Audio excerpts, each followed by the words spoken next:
زندگی خوبصورت بن جائے، بہترین بن جائے، گھر کا ماحول خوبصورت ہو، یہ زندگی آسان ہو جائے، اس کے لیے آدمی اتنی محنت کرتا ہے، لیکن زندگی جو خوبصورت بنے گی میرے بھائیو، وہ کس سے بنے گی؟ آپ صلی اللہ علیہ وسلم نے فرمایا سب سے زیادہ وزنی چیز قیامت کے دن ترازو میں، سب سے وزنی نیکی تہجد بہت بڑا عمل ہے، قرآن کا ختم، حج، عمرے، اعتکاف، یہ بڑے بڑے اعمال ہیں، لیکن آپ نے فرمایا سب سے زیادہ وزنی چیز قیامت کے دن ترازو میں آدمی کے حسن اخلاق ہوں گے، حسن اخلاق۔ آپ کی زندگی خوبصورت بنے گی اخلاق سے، گھر کا ماحول خوبصورت بنے گا اخلاق سے۔ سب کے گھر ایک جیسے ہوں یہ نہیں ہو سکتا، لیکن سب کے گھر خوبصورت بن سکتے ہیں اگر اخلاق اچھے بنا لیں، اخلاق اچھے بنا لیں۔ آپ نے فرمایا جنت میں میرے قریب کون ہوگا، جنت میں میرے قریب کون ہوگا؟ فرمایا جس کے اخلاق اچھے ہوں گے، جس کے اخلاق اچھے ہوں گے۔ فرمایا کامل ایمان والا کون، کامل ایمان والا کون؟ فرمایا جس کے اخلاق اچھے ہوں گے، جس کے اخلاق اچھے ہوں گے۔ آپ نے فرمایا قیامت کے دن میری امت کا مفلس کون ہے، مفلس؟ اللہ کے نبی نے فرمایا تمہیں پتہ ہے میری امت کا مفلس کون ہے؟ پھر خود ہی فرمایا کہ جو قیامت کے دن آئے گا بہت سی نیکیاں، بہت سے روزے، بہت سے حج، اعتکاف، صدقے، بہت سی نمازیں لے کر آئے گا، لیکن کسی کی غیبت کی، کسی کی چغلی کی، کسی کو گالی دی، کسی پر بہتان باندھا، کسی کو تھپڑ مارا، تو اللہ اس کی نیکیاں لوگوں میں تقسیم فرما دیں گے اور لوگوں کے گناہ اس کے سر پہ رکھے جائیں گے اور حکم ہوگا اس کو جہنم میں ڈال دو۔ فرمایا یہ میری امت کا مفلس ہے۔ آج ہمارے معاشرے میں اخلاق بگڑے ہوئے ہیں، اخلاق بگڑے ہوئے، اس لیے گھروں میں لڑائیاں ہیں، میاں بیوی میں لڑائیاں ہیں، چچا بھتیجا بھانجا ماموں خالہ، بول چال بند ہے، ایک گھر میں رہتے ہیں، بھائی بھائی بات نہیں کرتے۔ توبہ توبہ توبہ۔ کپڑوں کو کتنا صاف کرتے ہیں، گھروں کو صاف کرتے ہیں، ٹائل صاف کرتے ہیں، شیشہ صاف کرتے ہیں۔ بھائی اپنے دلوں کو صاف کرو، دلوں کو صاف۔ آپ صلی اللہ علیہ وسلم نے فرمایا ابھی جو شخص داخل ہونے والا ہے یہ جنتی ہے۔ صحابہ تشریف فرمائے اور اللہ کے نبی کیا فرما رہے ہیں؟ ابھی جو داخل ہوگا نا جنتی ہے۔ سب کی نظریں اٹھی کہ کون آتا ہے، ایک صحابی داخل ہوئے۔ دوسرے دن فرمایا ابھی جو شخص داخل ہونے والا ہے جنتی ہے۔ پھر نظریں اٹھی کہ آج کون آتا ہے، وہی صحابی داخل ہوئے۔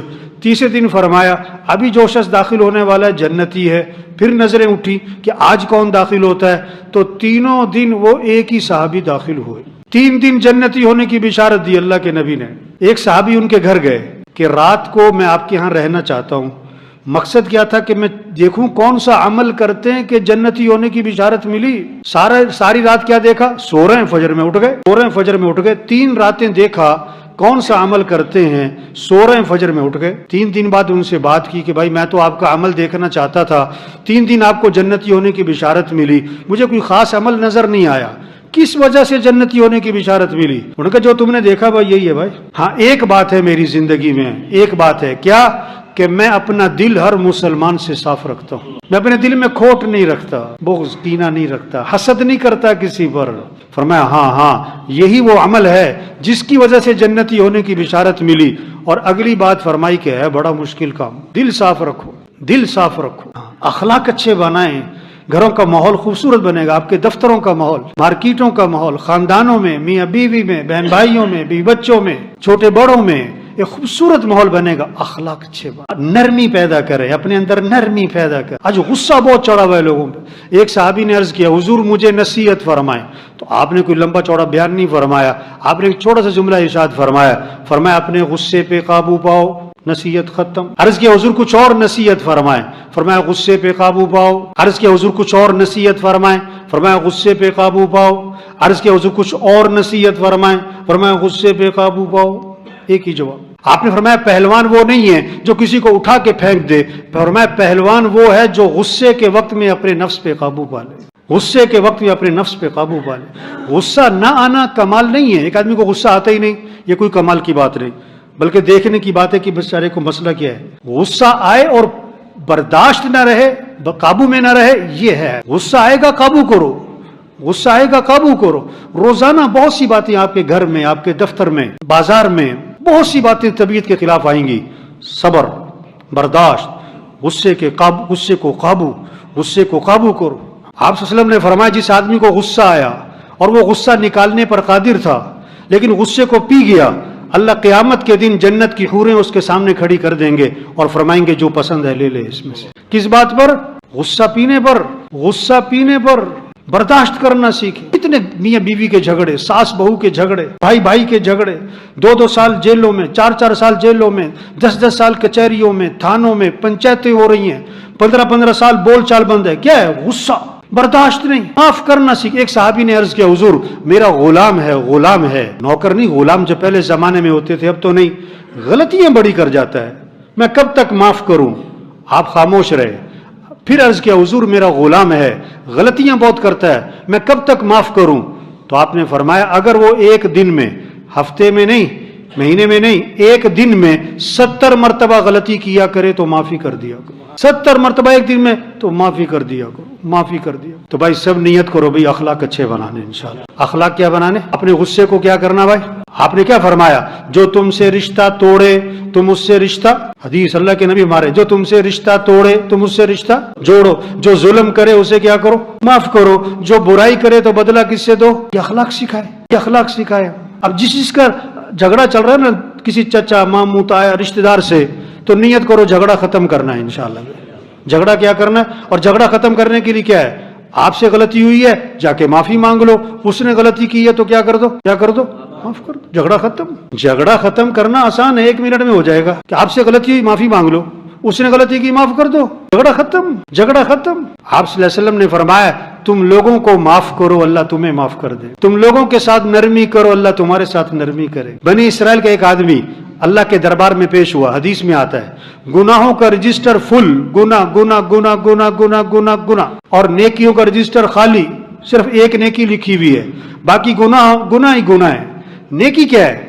کہ لوگوں سے درگزر بہت کرتا تھا، لوگوں سے درگزر بہت کرتا تھا. اللہ نے فرمایا یہ ہمارے بندوں سے درگزر کرتا تھا، ہم اس سے درگزر کرتے جاؤ. اخلاق اچھے بنائے، اخلاق اچھے بنائے، دلوں کو صاف کرے، بغض نہ رکھے، غصے پہ قابو کرے، کسی کو حقیر نہ سمجھے. 4 پیسے آتے ہیں دوسروں کو، غریبوں کو حقیر سمجھتے ہیں. تھوڑا سا عہدہ ملتا ہے، اختیارات ملتے ہیں، میں بھائی تیرے جیسے کئی آئے کئی گئے. جو جس سیٹ پر بیٹھا ہوا ہے اس سیٹ پر کئی آئے کئی گئے، کئی آئے کئی گئے، کئی آئے کئی گئے، رہنا تو نے بھی کوئی نہیں. اکڑ کس بات کی؟ اکڑ کس بات کی؟ حدیث میں آتا ہے جس کے دل میں رائی کے دانے کے برابر بھی تکبر ہوگا، رائی کے دانے کے برابر بھی تکبر ہوگا، اللہ کے نبی نے فرمایا وہ جنت کی خوشبو بھی نہیں سونگھ سکے گا. آج ہمارے افسروں میں تکبر ہے، الا ماشاء اللہ، سب کی بات نہیں کر رہا ہوں، اکثر افسروں میں تکبر ہے، اکثر مالداروں میں تکبر ہے. تو مینو جانتا نہیں ہے گا، جاہل کہیں کے، احمق کہیں کے لوگ ہیں جو یہ کہتے ہیں تو مینو جانتا نہیں ہے گا. یہ اللہ پیٹ میں درد کیوں کرتا ہے؟ تاکہ تیری میں نکل جائے. سر میں درد کیوں کرتا ہے؟ کان میں درد کیوں کرتا ہے؟ بخار کیوں چڑھاتا ہے؟ پھنسی پھوڑا کیوں نکلتا ہے؟ بیوی کیوں بیمار ہوتی؟ بچے کیوں بیمار ہوتے؟ تاکہ تیری میں نکل جائے. انسان کچھ بھی نہیں ہے. اللہ کو بندے کی تواضع پسند ہے، عاجزی پسند ہے، کچھ نہ ہونا، ہم کچھ نہیں ہیں. حدیث میں آتا ہے جو تواضع اختیار کرتا ہے، چھوٹا بنتا ہے، اللہ خود اسے بلندی عطا فرماتے ہیں، اور جو خود بڑا بننا چاہتا ہے اللہ اٹھا کے نیچے پھینکتا ہے. دلوں کو صاف رکھنا پسند ہے. شریعت کا مزاج کیا ہے؟ دوسروں کی خوبیاں دیکھو، اپنی خامیاں دیکھو. سب میں خوبیاں بھی ہیں، خامیاں بھی ہیں، خوبیاں بھی ہیں، خامیاں بھی ہیں. شریعت کا مزاج دوسروں کی خوبیوں پہ نظر لے جاؤ، اپنی خامیوں پہ نظر لے جاؤ. گھروں کا ماحول خوبصورت بن جائے گا، لوگوں کے دلوں میں اللہ آپ کی محبتیں ڈال دے گا. عزت اسے نہیں کہتے جی سر جی سر سر سر سر سر، یہ کوئی عزت نہیں ہوتی. میں نے ایک کو فون کیا تو اس نے اپنے افسر کو نا اتنی بڑی گالی دی، اور کہتا میں ادھر جا رہا ہوں اس لیے میں آ نہیں سکتا ہوں. اس نے مجھے بلایا. میں نے کہا وہاں جا کے تو سلوٹ مارے گا، ابھی گالی دے رہا ہے. کہتا وہ تو مجبوری ہے. اسے عزت نہیں کہتے جی سر. دلوں میں عزت دلوں میں ہوتی ہے. پسے پشت کیا کہا جاتا ہے؟ کسی کے پسے پشت کیا کہا جاتا ہے؟ ہر افسر کے بارے میں اس کے پسے پشت کیا کہا جاتا ہے؟ یار بہت اچھا آدمی، یا کیا کہا جاتا ہے؟ یار بہت سخت، بہت غلط آدمی. اخلاق اچھے بنائیں، تواضع پیدا کریں، دوسروں کی اچھائیاں دیکھیں، خامیاں نہ دیکھیں. خامی نظر آئے پردہ ڈالو. حضور اکرم صلی اللہ علیہ وسلم کے پاس جنازہ لایا گیا. آپ جنازہ پڑھانے کے لیے آگے ہوئے. ایک حضرت عمر رضی اللہ عنہ سامنے آ گئے. حضور اس کا جنازہ مت پڑھائیں. کیوں؟ یہ بڑا فاسق فاجر آدمی ہے، اس نے یوں کیا وہ کیا، آپ جنازہ مت پڑھائیں. آپ نے صحابہ سے فرمایا تم میں سے کسی نے اس مرنے والے کو کبھی کوئی نیکی کا کام کرتے دیکھا ہے؟ ایک صحابی کھڑے ہو گئے. حضور میں نے دیکھا، ایک رات یہ اللہ کے راستے میں پہرا دے رہے تھے، نیکی کا کام کرتے میں نے دیکھا ہے. آپ صلی اللہ علیہ وسلم آگے بڑھے، آپ نے جنازہ پڑھایا اور ان کو دفن کیا، اور قبر پہ کھڑے ہو کے فرمایا لوگ تیرے بارے میں کہتے ہیں کہ تو جہنمی ہے، اور میں اللہ کا رسول گواہی دیتا ہوں کہ تو جنتی ہے. لوگوں کے کام آؤ،